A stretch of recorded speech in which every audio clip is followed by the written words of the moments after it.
dan Ibu yang saya hormati, kita sudah membuat sistem pendidikan dengan menerapkan kurikulum merdeka yang polanya sudah kita atur sedemikian rupa, dan saya boleh sampaikan secara garis besar sebagai berikut. Yang pertama, kita sosialisasikan profil industri yang menjadi partner masing-masing konsentrasi kalian bersama dengan industri langsung.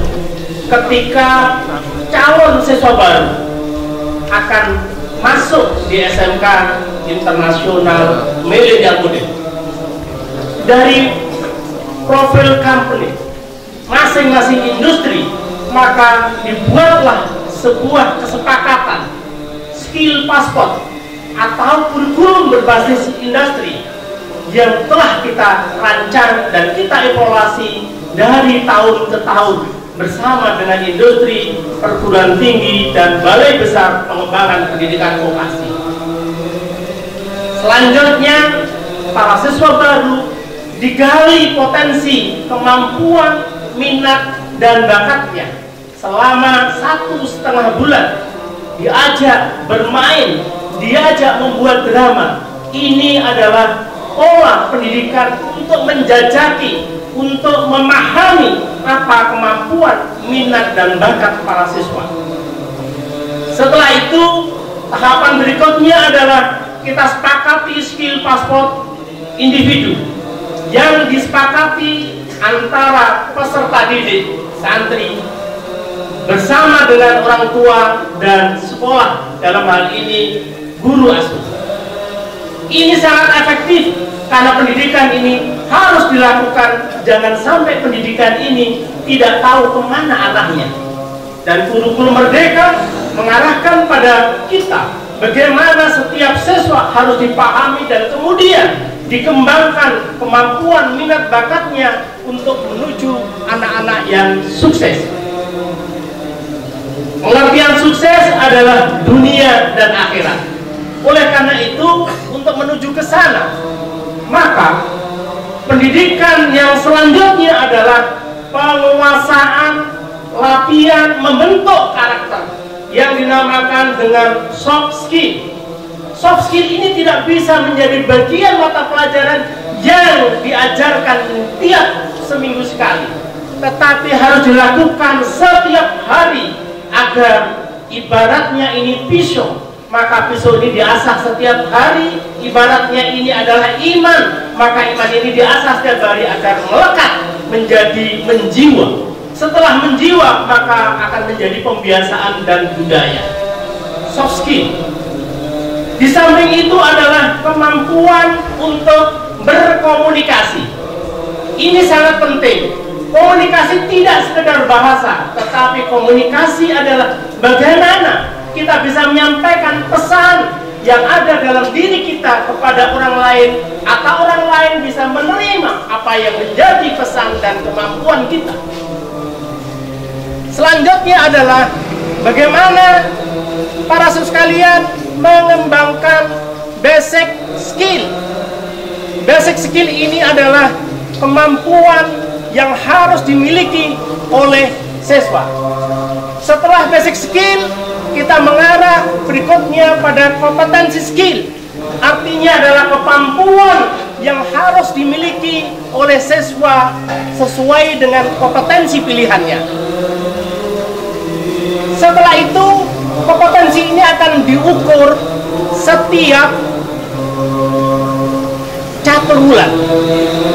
Pengukuran ini tidak sekedar kompetensi hard skill, tetapi juga kompetensi soft skill. Contoh, untuk mata diklat agama, apakah anak-anak para santri sudah bisa mengamalkan sholat? Apakah para santri sudah bisa baca juz amma? Ini adalah tahapan yang terukur dan harus dimiliki, karena ini adalah basic untuk menuju bahagia dunia dan akhirat. Evaluasi per 4 bulan yang dilakukan oleh industri bersama dengan kampus itu adalah pola evaluasi yang dilakukan secara eksternal.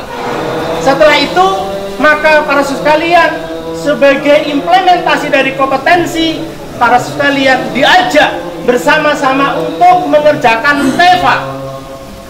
TEFA, apa hubungannya? TEFA ini adalah implementasi dari kompetensi masing-masing konsentrasi keahlian.